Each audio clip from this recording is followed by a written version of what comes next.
Welcome to this story, one of the most unsettling cases ever noted in rural America. Before we dive in, share in the comments where you're tuning in from and the exact time you started listening. It's always interesting to see the different places and hours of the day or night where these stories reach.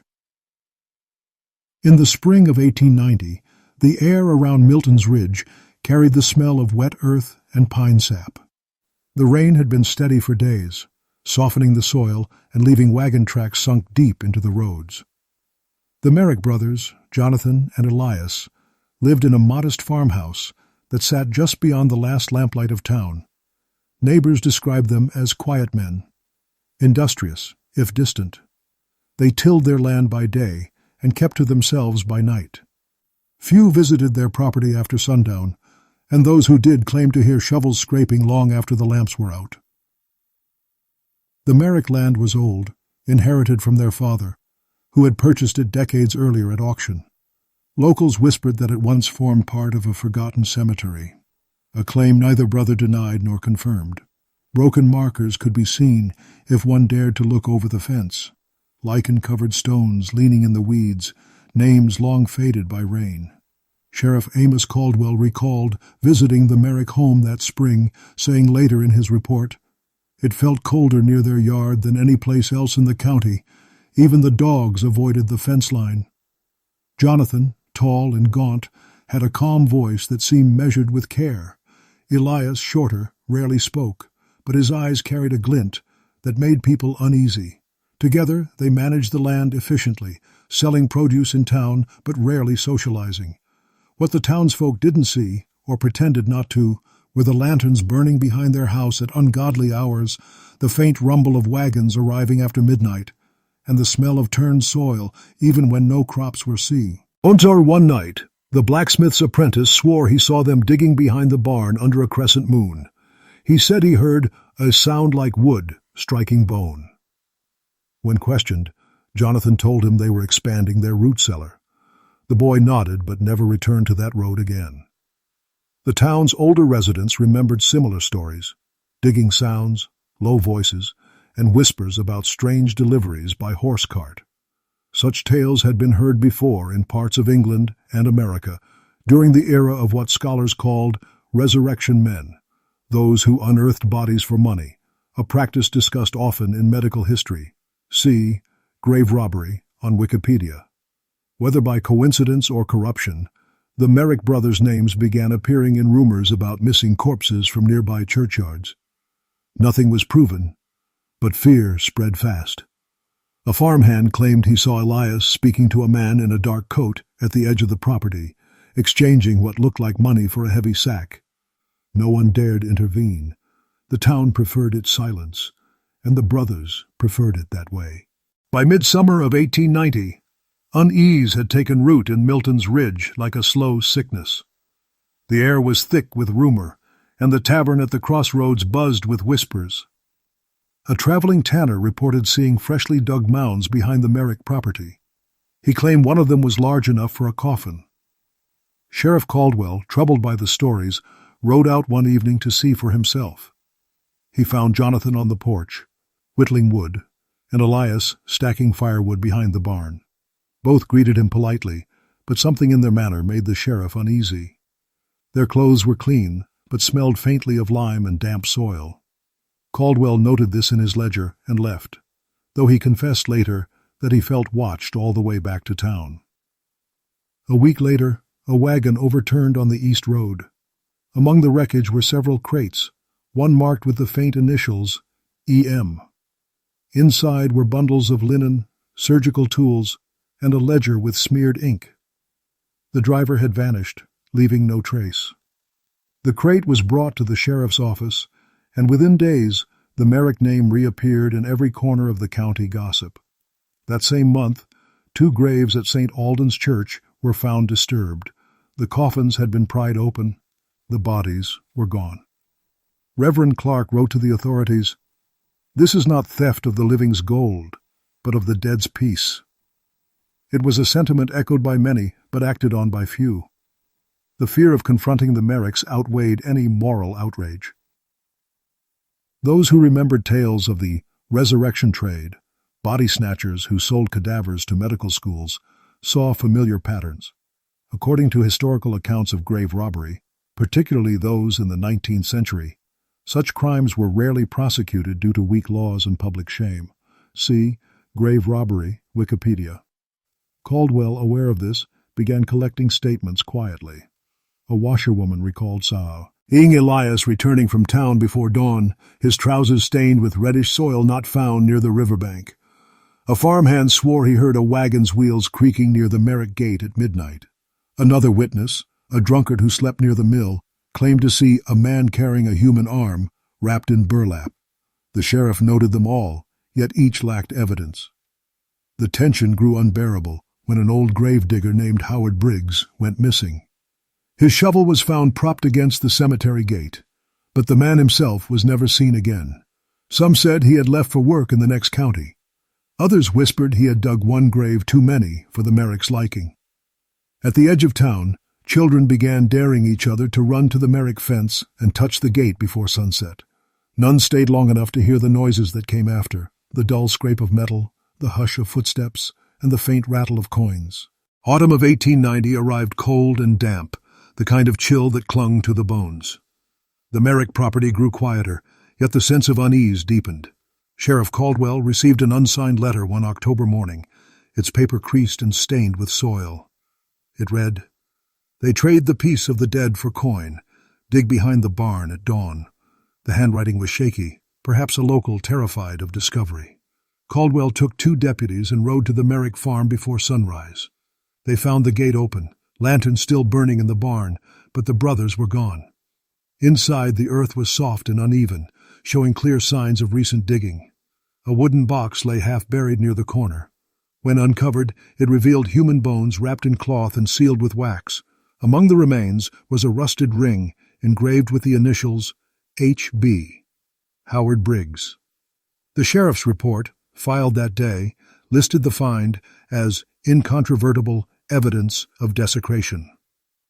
The arrest came swiftly.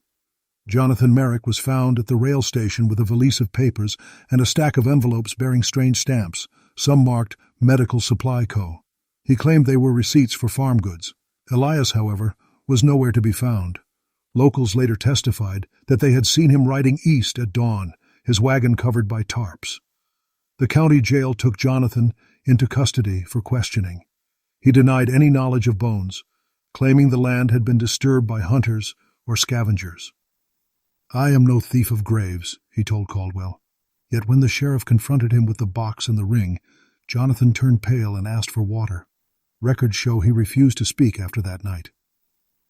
The following week, Reverend Clark held a public service at St. Alden's, urging the town to honor the dead and fear the living who trespass upon them.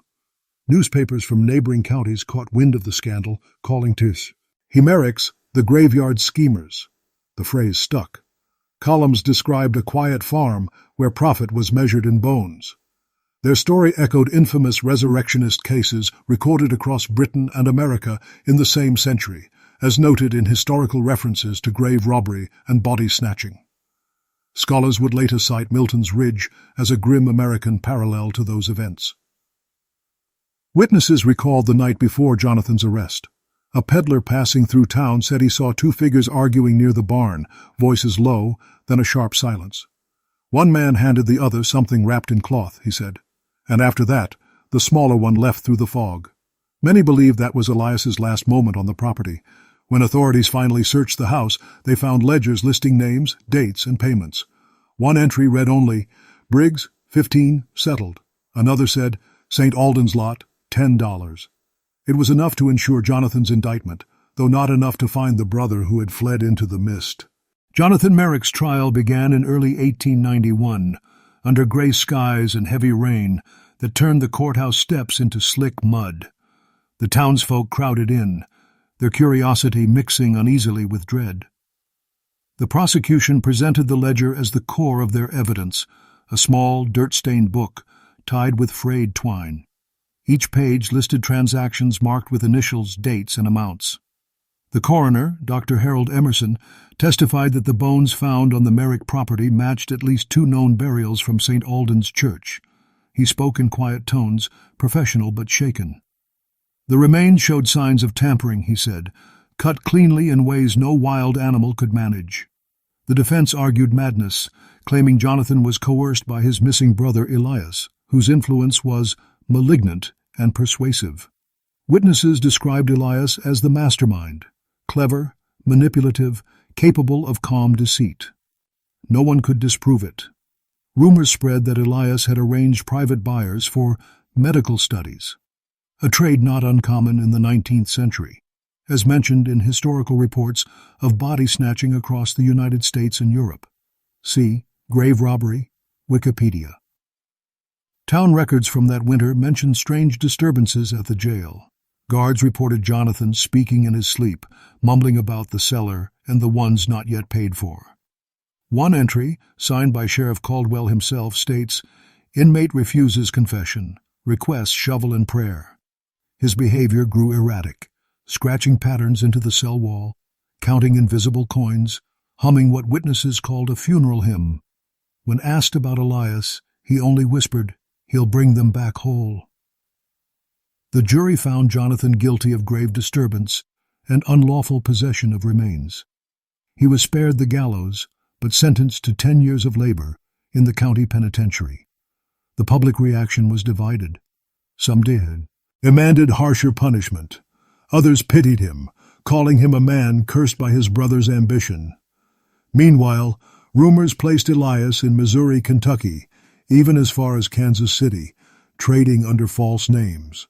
None were confirmed. The Merrick farm was seized by the county. Sheriff Caldwell ordered the barn boarded shut, but within a month, vandals broke in. They reported a hollow chamber beneath the floorboards, lined with coffins, all empty. One crate contained a torn newspaper clipping describing new demand for cadaver materials in medical colleges. The sheriff sealed the building again, this time under guard. Yet by spring, the guards refused their posts, claiming they heard voices from beneath the boards. Whether delusion or guilt, no one could say. What remained certain was that Milton's Ridge had become a place of quiet horror, a town haunted not by spirits, but by commerce with the dead. By the summer of 1891, the Merrick farm had grown wild. Weeds crawled up the porch, and the barn sagged under the weight of rain. Locals avoided the road entirely, crossing fields to keep their distance. The land was auctioned that August, yet no bidder dared approach it. One traveler described the property as a house holding its breath. The sheriff's office sent 2 men to clear the barn of evidence before the sale. What they found was unnerving. Beneath a loose plank, they uncovered a small wooden chest containing several coins, each blackened with age, and a faded photograph of 2 men, presumably the Merrick brothers, standing beside an unmarked grave. Both wore faint smiles that looked forced, their hands smudged with dirt. Inside the chest lay a folded note, its ink blurred by moisture. It read simply, "Debt paid, 1 remains." The handwriting was determined to match Elias's from the ledger pages found months earlier. That discovery reignited the county's fear. Reporters arrived from neighboring towns, scribbling headlines that read, "The graveyard schemer's legacy lives on." Sheriff Caldwell, now tired and graying, dismissed most of the stories as superstition, but his own journal betrayed doubt. "The evidence we gathered was partial," he wrote. "Too many hands touched it, too many nights lost to silence. The younger brother still breathes, somewhere. I feel it." Meanwhile, in prison, Jonathan Merrick declined rapidly. Letters from the warden describe him as frail, speaking to no one, occasionally pressing his ear to the wall as though listening for footsteps. In one recorded incident, he carved into the wooden floor of his cell the words, "He's still digging." He died in custody in 1894, after what the attending physician called a prolonged fever of the mind. His burial was unmarked, by his own request, so that no man may trade on me. Caldwell's final report on Tua. His case was filed that same year. He closed it with the words, "Case unsolved, subject incomplete, one fugitive unaccounted. That fugitive, Elias Merrick, remained a shadow for years. Some claimed he was seen in Illinois under a false name, working near a railway mortuary. Others swore he'd drowned in the Mississippi after a failed escape. No proof ever surfaced. Yet in 1896, an undertaker in Indiana received a letter requesting 3 bodies in fair condition, cash advance enclosed. It was unsigned, but the handwriting bore striking resemblance to the Merrick ledger. The undertaker turned it over to authorities, but the trail ended there. As decades passed, the story slipped into folklore. Old-timers spoke of the brothers who sold death, of gold exchanged in fog, of a yard where the ground never settled. Children dared each other to visit the fence line and whisper Elias's name 3 times, believing it would summon the sound of digging from beneath the earth. No one ever stayed long enough to find out. By 1897, Milton's Ridge had begun to rebuild its reputation, but the shadow of the Merrick brothers lingered like a stain that refused to wash out. The farmhouse stood empty, its windows shattered by storms, its doors swollen with rot. Grass had overtaken the path to the barn, and only the most daring youths ventured close. They would return pale and trembling, claiming to hear whispers beneath the floor or see flickers of lantern light moving behind boarded slats. The county registrar officially listed the property as abandoned and unfit for habitation. Still, the legend endured. In 1899, a traveling journalist named Samuel Rowe arrived from Chicago, drawn by tales of the graveyard schemers. His report, printed later that year, described the house in unnerving detail. The soil itself seems disturbed enough, as he wrote, as if the ground shifts in its sleep. Rowe interviewed aging locals who spoke of how the Merricks were once considered honest men before greed corrupted their purpose. One elderly witness, Mary Hallow, the same woman who had once seen Elias with a burlap sack, told him, "They didn't just rob graves, sir. They robbed peace itself." Her eyes, Rowe noted, filled with tears, as though recalling a memory too long suppressed. Rowe also uncovered a letter supposedly written by Sheriff Caldwell shortly before his death in 1900. In it, the sheriff confessed that several bones taken from the Merrick property were never logged in evidence. He had ordered them buried again, secretly, believing that to expose them would curse the town with endless curiosity. "Let the dead rest," he wrote. "Let the living forget." The letter was found decades later in a county archive, its edges brittle but legible. Meanwhile, an inquiry into the regional medical trade of the late 19th century found records of anonymous suppliers selling cadavers and skeletal parts to teaching institutions. Hence, one of these suppliers used the initials EM. Authorities could not verify if it was Elias Merrick, yet the coincidence reignited debate. Historians reference the broader problem of grave robbery in that era, where demand for anatomical specimens exceeded lawful supply. See Grave Robbery, Wikipedia. Scholars who revisited the Milton's Ridge story in the early 1900s treated it as both cautionary tale and historical footnote. But to locals, it remained something darker, a truth that refused to die. When the barn finally collapsed in 1902 during a thunderstorm, townsfolk swore they heard a hollow sound beneath the crash, like wood splintering over empty space. The next morning, children playing nearby found a rusted coin half buried in mud, its surface etched with the initials EM. No one claimed it. By then the Merrick name was already an echo, but the land, wild, silent, and restless, kept its own memory. By the first years of the new century, Milton's Ridge had changed hands. The county sold the old Merrick property to a man named Thomas Greeley, a carpenter from St. Louis, seeking cheap land to raise livestock. He arrived in the spring of 1903, unaware of the rumors that clung to his purchase like damp fog. In his first month, Greeley wrote to a cousin that the soil was strangely uneven, with patches where nothing grows, no matter how deep I turn it. He built new fences, patched the roof, and ignored the whispers of townsfolk who told him to burn the barn to its foundations. The first true incident came in midsummer. Greeley hired 2 laborers to dig a trench for a drainage line behind the house.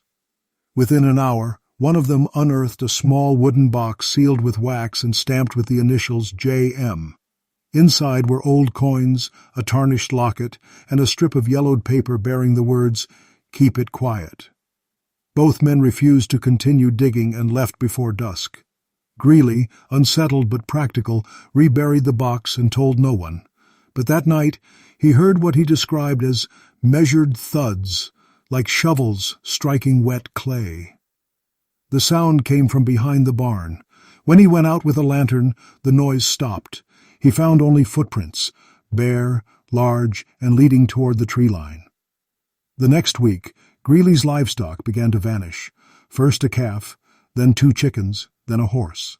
There were no tracks leading away, only shallow depressions in the soil near the back fence, as though something heavy had been dragged and buried.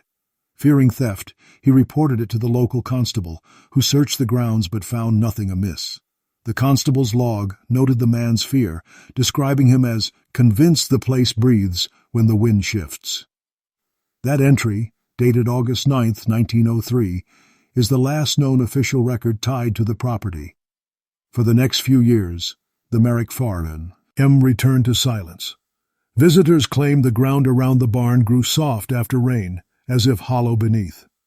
Old townsfolk said the earth refused to rest, that the brothers' crimes had left it hungry. By 1905, scholars revisiting the story drew parallels to other grave robbery cases across America, emphasizing how such crimes blurred moral lines between science and sin. See Grave Robbery, Wikipedia. The Merrick brothers became symbols of that transgression, a pair of farmers who traded mercy for money, whose greed turned soil into currency. And though no trace of Elias was ever found, some believed his ghostly enterprise continued underground, unseen but never still. In 1906, a traveling photographer named Edwin Caro stopped in Milton's Ridge while documenting historic sites across the region. Locals urged him to capture the haunted farm before it vanished into the weeds. His diary entry from that visit remains one of the last first-hand accounts of the Merrick property. "The barn stands as if listening," he wrote. "Its boards whisper with each breeze, and the ground beneath feels hollow, as if echoing with the weight of old secrets." Caro took 3 glass plate photographs that day, 2 of the barn exterior and 1 of the overgrown yard. When developed, the 3rd image showed a faint blur near the back fence, a human figure, indistinct, positioned as though watching. Caro dismissed it as exposure error, yet the townsfolk swore it was the younger brother, Elias, finally returning to his ground. That photograph gained quiet notoriety among early paranormal enthusiasts, though historians treated it as mere coincidence. Still, its existence revived interest in the case. A professor from the local college, Dr. Andrew Lyell, visited the site in 1908 for geological study. He took soil samples and reported unusually high levels of lime and ash beneath the barn, consistent with 19th century preservation practices used by resurrectionists to mask odor and hasten decomposition. "The Merricks were not careless," he wrote, "they were methodical." Lyell's findings were published in a small regional journal, drawing comparisons once again to documented grave robbery methods from the 1800s. See Grave Robbery, Wikipedia. He noted something else.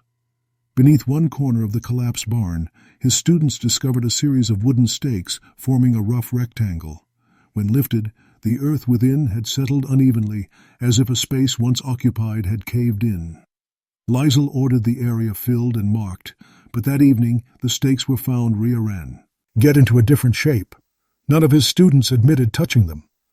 The professor dismissed it publicly, but wrote in his personal notes, "There's movement in the soil that reason can't explain." By 1910, the Merrick property was abandoned once more. The farmhouse roof had caved, and vines swallowed the walls. Only the stone chimney remained upright, standing like a monument to decay. Locals reported strange lights around the anniversary of Jonathan's conviction, small glows drifting near the field, moving as if carried by unseen hands. The town, weary of its legend, stopped speaking the brothers' names altogether. But in certain circles, the scholars, the collectors, and the morbidly curious, the Merrick case lived on as a parable of greed's quiet persistence. For those who walked the property, the silence still felt listening, as if the earth itself remembered what it had once been forced to yield. By 1912, the legend of the Merrick brothers had become an uneasy folk tale told in hushed tones at taverns and late-night gatherings. The locals had learned to live with the story as one lives with a scar, acknowledged but never touched. A few young men, emboldened by curiosity and liquor, decided that autumn to test the myth. They took lanterns and a spade, swearing to dig where the barn once stood. What they found was not gold or bone, but air. The earth beneath them gave way to a narrow cavity, barely large enough to crawl through. Inside, they saw wooden planks, the remains of a collapsed tunnel leading toward the field. The air smelled faintly of decay and something metallic. One of the boys dropped his lantern in shock, and the group fled before retrieving it. The following morning, only ashes and melted glass remained at the site. The constable at the time, Walter Thorne, inspected the depression, but found nothing substantial. His written note in the county ledger read, "Old structure, possibly a drainage passage, collapsed under weight." Yet a private letter he sent to a colleague in 1913 revealed deeper unease. The hole was too deliberate, he wrote, as though built to move things unseen, bones perhaps, or money, or both. The tunnel's existence hinted that the Merricks had used it for their operations, transporting bodies discreetly from the yard to waiting wagons beyond the fence.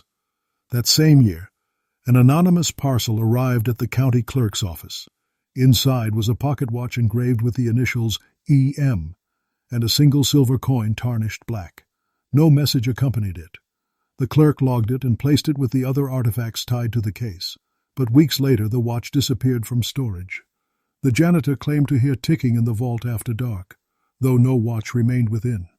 Some called it imagination, others a reminder that Elias's hid in and was still moving somewhere unseen. By 1915, the surrounding forest had begun reclaiming the Merrick land. Trees grew thick around the old foundations, roots splitting stone and swallowing fences. Yet hunters still reported finding the occasional human fragment, teeth, ribs, small bones smoothed by age. County doctors insisted they were remnants of livestock, but the locals never believed it. Old women crossing the fields would whisper prayers when passing the property's edge, saying, "That's where the earth doesn't rest." In that same year, a journalist compiling stories on American superstitions mentioned the Merricks alongside infamous resurrectionist legends in Europe. He concluded that such tales reflect less on the dead than on the hunger of the living to control them. It was a sentiment that echoed what scholars had long suggested. The story of Milton's Ridge was never merely about theft. It was about desecration made ordinary, greed sanctified by silence. By 1916, Milton's Ridge had nearly faded from the maps. The railway had diverted trade to newer towns, and the old cemetery by St. Albans was overgrown and unvisited. Yet the Merrick legend still lingered, whispered most often during long winters when storms rattled the windows and lamps burned low. It was then that an aging Reverend Clark, long retired and near blind, dictated a final letter to the diocesan archive. In it, he confessed that during the early investigation of 1890, he had concealed something from the sheriff, a small journal recovered from a parish crypt near the Merrick property. The journal contained short notations written in an unsteady hand describing deliveries and payments received. The last entry read, "2 more by river route, soil ready." Clark wrote that guilt had weighed on him for decades and that he wished the truth to rest with him. The journal's whereabouts after his death were never confirmed. That same year, a group of archaeologists from a regional university came to Milton's Ridge to study the geological layering of abandoned farmsteads. Their team uncovered several irregular pits behind where the Merrick barn once stood. Each was roughly coffin length but lacked any trace of wood or metal fittings, only packed lime and fragments of coarse fabric. The team's report described the find as consistent with 19th century exhumation and concealment practices. One assistant, noting the eerie condition of the soil, remarked, "It's as if the ground had been disturbed too often to remember its own order." The lead archaeologist later published a brief note suggesting the site might provide evidence of organized grave robbery in rural America, similar to documented cases across Europe. See Grave Robbery, Wikipedia. The report reignited local superstition. Farmers in nearby towns began reporting small thefts from their family plots. Rinel, G.S., lockets, even a child's shoes missing from freshly filled graves. Authorities dismissed it as coincidence or vandalism, but old residents of Milton's Ridge saw it as a pattern, a ripple of the same dark trade continuing under new names. One night in November, a fire broke out near the ruins of the Merrick home. By the time anyone arrived, the flames had burned low, leaving only embers. Among the ashes lay a half-melted coin and a strip of cloth scorched around the edges, faintly bearing the letters E.M. Whether by man or chance, the name refused to die. The townspeople spoke less of the brothers now, referring instead to the ridge, as if the land itself had become its own ghost. Travelers rarely stayed overnight, and those who did claimed to wake to the sound of soft digging beneath their windows. The local innkeeper, asked about the old Merrick place, would only shrug and say, "Some trades never stop, even when the hands are gone." In 1918, a quiet researcher named Martha Ellison visited Milton's Ridge under the sponsorship of a historical society from Cincinnati. Her task was to document the remnants of frontier settlements that had vanished between 1850 and 1900. She expected nothing more than empty fields and crumbling stones. What she found, however, drew her deeper than any report had warned. In her field journal, recovered years later, she described the land as unnaturally still, the air thick as though weighted by breath unseen.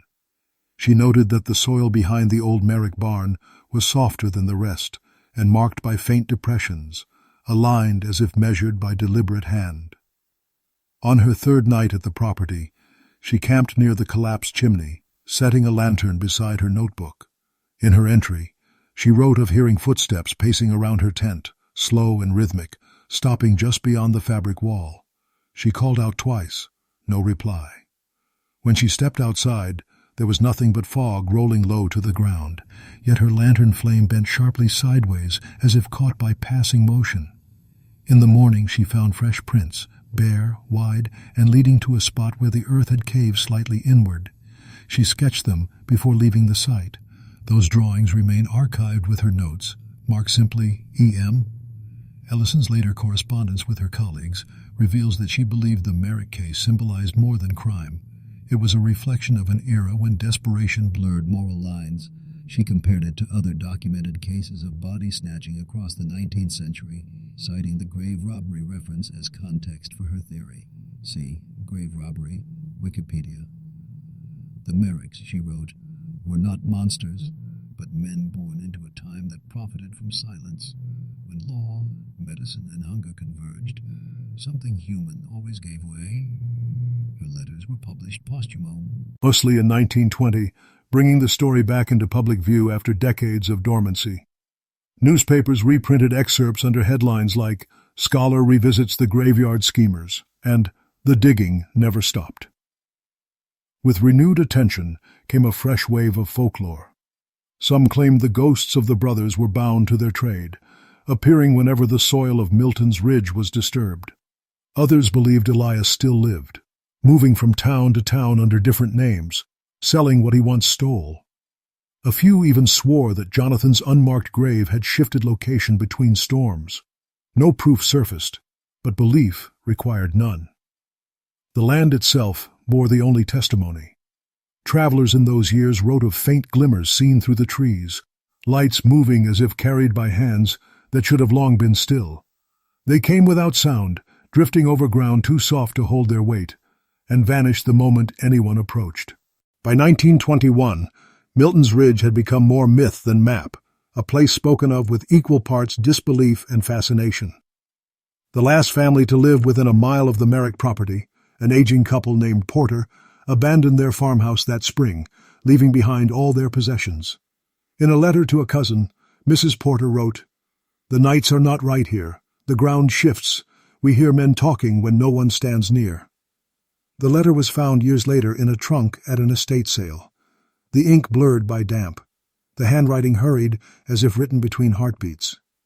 After the porters left, the county listed the area as condemned, unsafe for habitation or agriculture. Yet it did not remain untouched. Trespassers came, photographers, fortune-seekers, and self-proclaimed investigators. Most left disappointed, but a few left changed. In October 1922, a group of amateur historians arrived, claiming to be from a university in Ohio. Their names never appeared on official records. Locals saw their carriage arrive near dusk, carrying spades and lamps. They were gone by morning, leaving deep holes in the field and a broken crate labeled specimens. A farmhand who witnessed their departure described them as pale and silent, their boots covered in gray dust. "They looked as though they had been underground all night," he told the sheriff. When authorities inspected the site, they found the soil freshly disturbed and scattered with bits of wood and fabric. Nothing more. No charges were filed. The following winter brought heavy snow, and with it, a final discovery. A hunter stumbled upon a frozen mound near the old chimney ruins. Beneath the frost lay what appeared to be a shallow grave. Inside it, a man's remains, remarkably well preserved. His coat bore no insignia, but his pocket contained a tarnished coin and a folded scrap of paper. Written upon it in faint ink were the words, "Pa, wide and full, let the earth rest."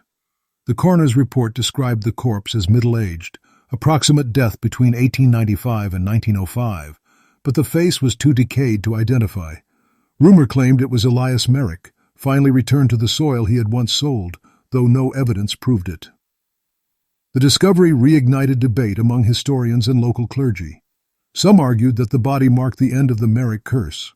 Others saw it as continuation, a debt only partially settled. Scholars revisiting the grave robbery accounts of the era used Milton's Ridge as a grim case study of human exploitation and denial. See Grave Robbery, Wikipedia.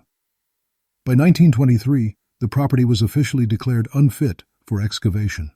The county sealed the perimeter and posted warnings against trespassing, but the sign soon fell, and the wind carried their warnings away. The ridge endured, quiet but breathing. Those who walked its boundary claimed to feel the earth pulse faintly underfoot, as though remembering every secret it had been forced to hide. In the early months of 1924, Milton's Ridge was visited once again, this time by a writer named Henry Lawton, known for chronicling forgotten crimes of the 19th century. He had read of the Merrick case in an old court digest and sought to document its lingering impact. His diary from that journey remains preserved in fragments. The first entry described the town as hollowed by time, its people cautious, as though words themselves might wake something buried. Lawton stayed at a small inn 12 miles from the ridge, where the innkeeper warned him plainly, "You'll find the road easy to walk, but hard to leave." Ignoring the warning, Lawton rode out to the property at dawn. He found it, as the legends claimed, trees grown thick around the ruins, moss creeping over the stones, and the air so still that even birds avoided it. He spent the day examining the collapsed barn foundation, where he discovered traces of brickwork beneath the soil, a narrow outline forming a chamber that had likely been the Merrick's burial cache. Among the debris he found a rusted spade with initials engraved faintly along its handle, J.M. That evening, as the light failed, he built a small fire near the chimney and recorded his observations. His notes from that night grew disjointed. "The ground sounds alive," one line read. Another, "I hear shovels where there is no man." The next morning, his horse was found tied to the fence, but the writer himself was gone. Only his notebook remained, open to the last page, where he had written 3 words, "He's still working." Searchers combed the area for days, but no trace of Henry Lawton was ever found. Some said he'd fallen into one of the sinkholes hidden by brush. Others claimed he'd fled, unnerved by what he thought he heard. His disappearance became the final chapter of the Merrick legend, sealing its place among America's most haunting unsolved tales. The local paper published a short obituary calling him the last man foolish enough to chase ghosts made of dirt. Yet not long after, a laborer, restoring a nearby bridge, reported finding a sealed jar washed ashore, containing a page of handwriting nearly identical to Lawton's. It read, "Truth sinks with the body." The handwriting was later authenticated, though how it reached the river remained unexplained. The county clerk, now an elderly man, summarized the file with weary brevity. "Another man gone to the ridge." He added no further comment. The Merrick farm, by then, was no longer marked on official charts. Its story had passed fully into folklore, a whisper traded between generations, a caution that some earth is better left untouched. Yet those who had stood upon its soil spoke of a strange vibration through their boots, faint but steady, like the echo of distant labor continuing unseen beneath their feet. By 1926, Milton's Ridge was no longer listed among active settlements, its name omitted from postal routes and county maps alike. Only surveyors and wanderers knew where the boundary had been. One such man, a land assessor named Frederick Hall, was sent that spring to evaluate abandoned lots for state reclamation. His report, dated April 14, 1926, is the final official document to mention the Merrick property by name. In it, he described the terrain as sunken and unfit for farming, with a peculiar odor of old lime. Hall also noted that his horse refused to cross the field, stopping abruptly near the old barn foundation and trembling until led away by hand. Later that afternoon, as he measured the southern edge, he felt the ground shift beneath him, a small cave-in revealing a hollow pocket lined with stone. He lowered his lantern into the opening and glimpsed wooden boards beneath the soil, arranged in neat, coffin-like order. He did not investigate further. His report concluded with the words, "This land has been used for purposes best left forgotten." That same year, a newspaper in a neighboring state published an anonymous story titled "The Man Who Sold the Dead." It described two brothers who exhumed bodies for profit, and a younger man who escaped justice, only to be buried alive by his own trade. Though no names were given, the details mirrored the Merrick case precisely. Scholars later argued the article was based on local folklore and the lingering infamy of the graveyard schemers, whose deeds still circulated quietly among historians. See Grave Robbery, Wikipedia. The tale spread quickly through small-town papers, retold as a moral warning or campfire legend. Children whispered it in schoolyards. Preachers folded it into sermons about greed and divine retribution. By 1928, the Merrick land had vanished beneath new growth, oak, ash, and creeping vines swallowing teat. The last remnants of man's intrusion. Nature reclaimed what commerce had defiled. Hunters passing through described finding fragments of old tools half buried in roots, coins welded to rusted nails, and once the edge of a coffin plank carved with a single letter M. Most turned away, unwilling to touch anything the earth seemed so intent on keeping. Locals came to believe the ridge itself had closed over its secrets, sealing them from those who sought to profit again. The final testimony came from an elderly resident named Josephine Crane, who had lived her entire life within sight of the property. In an interview recorded in 1930, she said softly, "They thought they could bury what they stole, but the ground doesn't forget. It breathes different there. You can feel it hum when the wind changes." The interviewer described her voice as calm, not fearful, simply certain. And when asked whether she believed Elias Merrick had ever truly died, she replied, "No, men like him don't die. They just keep digging somewhere below." By 1930, Milton's Ridge existed only in rumor and in the minds of a few who could still remember its roads before they were swallowed by roots. The county had turned its attention elsewhere, leaving the land unclaimed, but stories continued to travel. Whispers that the earth itself moved on quiet nights, that tools left on the ground vanished by morning. In August of that year, a railroad crew cutting through the outskirts unearthed a cluster of wooden fragments and tarnished nails while clearing the path for a siding. Among them was a small metal tag engraved with the initials J.M. The foreman kept it as a curiosity until one evening, when his tent collapsed without reason. The next morning, the tag was gone. The men, refused to camp near that section again.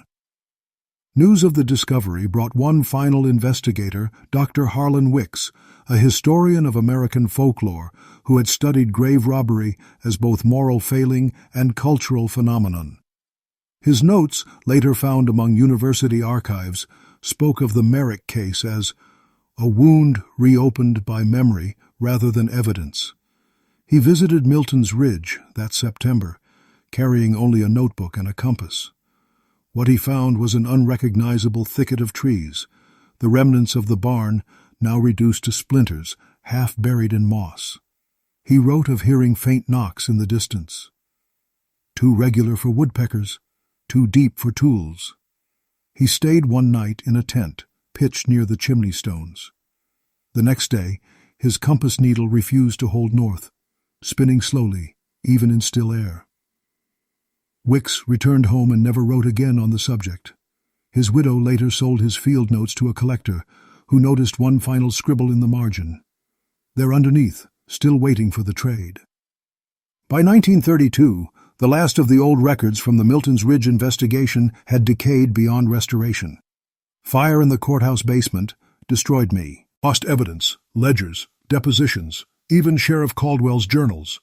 Only fragments of testimony remained. Elias seen accepting payment from a man in a black coat. Jonathan observed digging by lantern light. The rest was lost. Yet in every retelling, from dusty libraries to campfire circles, the essence endured, the image of two brothers standing in their backyard, one taking money from an unseen figure, while the other watched in silence.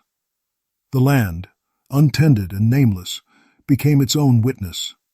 Travelers passing the ridge after dark described seeing a dim glow behind the trees, a steady flicker like a lantern swaying from an invisible hand. Sometimes there were two lights, sometimes one. Those who dared to follow them swore they heard the sound of shovels, faint and patient, somewhere deep beneath the ground. And in the stillness that followed, as the mist rose and the soil breathed out its cold air, they said it felt as though someone was counting, slowly, softly, the rhythm of a debt still unpaid. By 1934, time had nearly erased Milton's Ridge from collective memory. The younger generation dismissed the tale as superstition, something the old spoke of when storms lingered too long. Yet the elders never forgot. They said the wind there carried a strange rhythm, a muffled pulse beneath the gusts, as if the soil still worked at its secrets. In that same year, the state commissioned a geological survey across abandoned rural properties, and Milton's Ridge, though absent from the new maps, fell within the grid. The assigned surveyor, a quiet man named Raymond Cottle, arrived with his assistant and set markers through the dense undergrowth. On their third day, they reached the remains of the old Merrick house, nothing left but chimney stone and the warped outline of the cellar. According to Cottle's field report, the site showed unusual subsidence in a pattern inconsistent with erosion. In simpler terms, the ground had fallen in perfect rectangles, as though collapsing over buried structures. That night, they camped near the ruins. The assistant later testified, after refusing further fieldwork, that he awoke to hear a shovel scraping softly in the dark. Thinking his employer was working late, he called out. There was no answer, only the slow rhythm of earth turning. When he lit his lantern, he found Cottle standing near the old fence line, facing the woods, still as stone. He never spoke of what he saw beyond him. In the morning, Cottle was gone. His hat and pack were found near a depression in the soil that hadn't been there before. Authorities searched but found no trace. His disappearance was filed as natural hazard, sinkhole. But those who knew the legend disagreed. They said Cottle had stepped where no man should, that the ground had reclaimed him for disturbing what it had finally begun to forget. For years afterward, surveyors avoided the area entirely, leaving a blank spot on their charts. Only one note in the margin remained. Sound of digging reported, false echo. That term, false echo, would later appear again in folklore journals referencing Milton's Ridge, describing the eerie phenomenon of noises resembling labor heard through solid ground. Some said it was geological. Others claimed it was memory. The last known academic mention came in 1937, in a paper on grave robbery and its psychological legacy in rural America. See grave robbery. Wikipedia.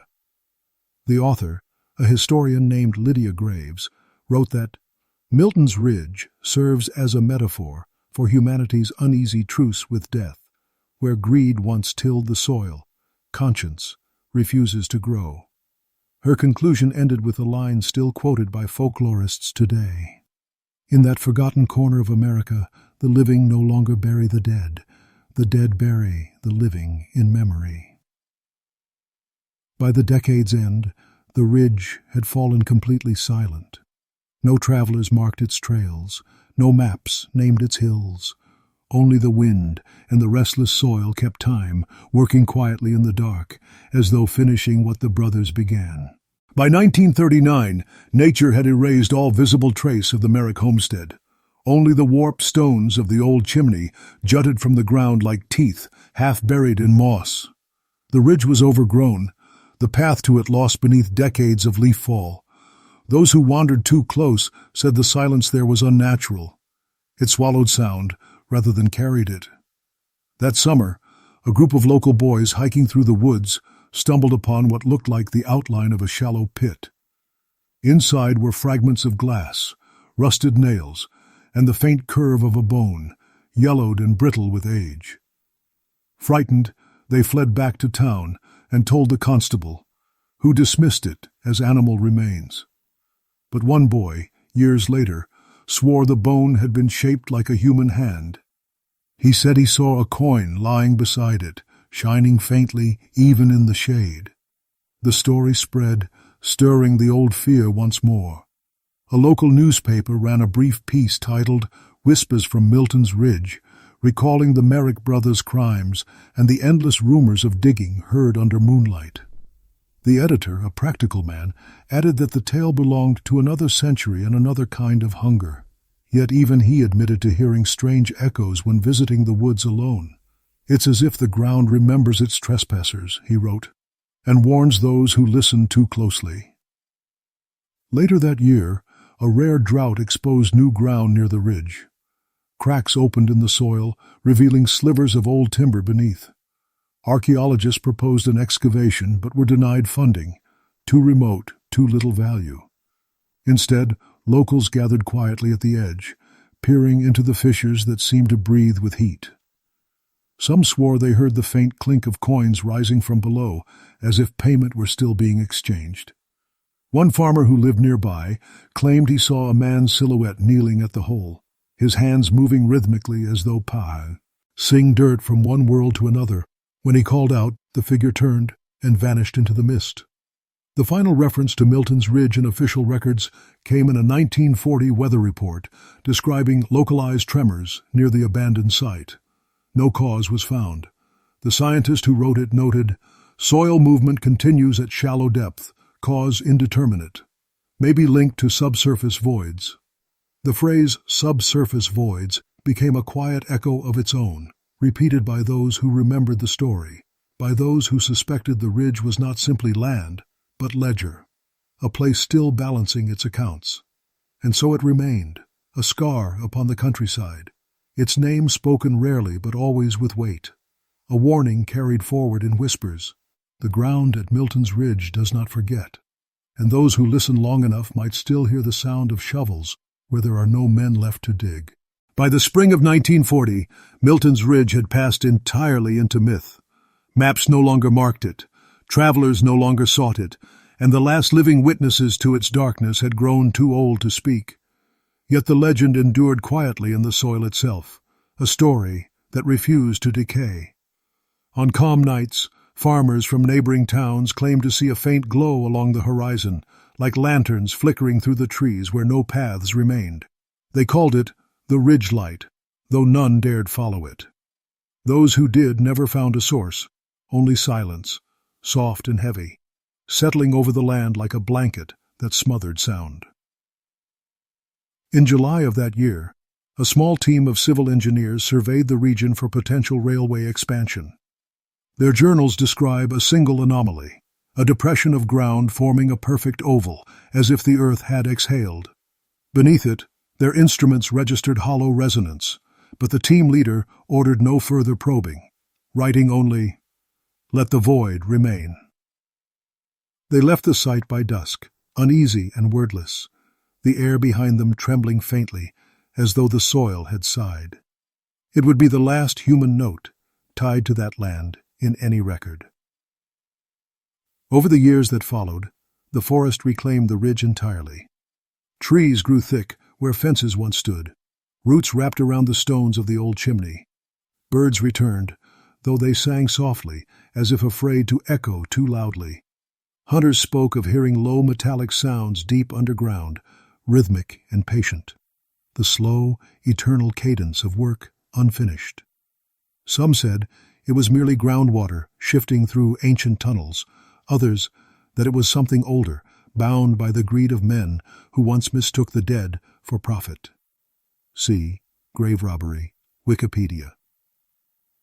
By 1941, Milton's Ridge was nothing but memory. The county boundaries had shifted, and the world beyond had changed with new wars, new fears, and new ghosts to tell. Yet in quiet corners of old libraries and dusty parish archives, the story of the Merrick brothers still lived, a name scrawled on brittle paper, a ledger's stain, a whisper that found new listeners each generation. And though time buried them deeper than any grave, the echo remained. Two men standing in the fog of 1890, one taking money from an unseen figure, while the other watched in silence. A deal struck between earth and man, one that could never truly be undone. Those who walk there now, if any still do, say the air grows cold before the trees part, that the wind pauses as if waiting, and that if you listen closely, beneath the hum of the soil, you can still hear it. The slow scrape of shovels turning dirt, the faint rattle of coins, and a whisper carried through the years, paid in full.